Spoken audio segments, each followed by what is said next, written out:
Once again, we're looking at some corrections I have made to some written work, and I hope that you'll see that some of the grammar rules that I talk about on the grammar course, you can see them in use. So some people feel that robots are very important to humans' future development, while others think that they are dangerous and have negative effects on society. To what extent do the advantages outweigh the disadvantages?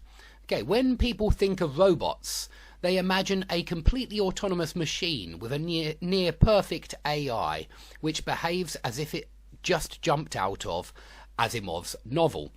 Okay, very good. You could put a had just jumped out of Asimov's novel if you want to there, if you want to make it concrete and in the past, but I don't see anything wrong with past simple to make it generally true about the present, because after this as if we use subjunctive, which means we use past simple for present hypotheticals and past perfect for past hypotheticals. So that works, and it's a nice start. I like it.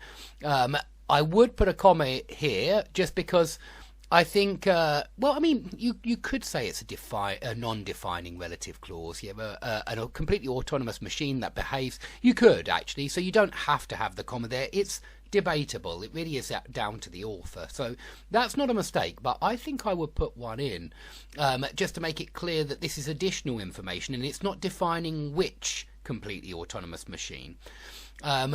Okay, so, but the reality, at least yet. Now, we don't use yet in positive sentences. We only use it in negatives in questions, so it doesn't work.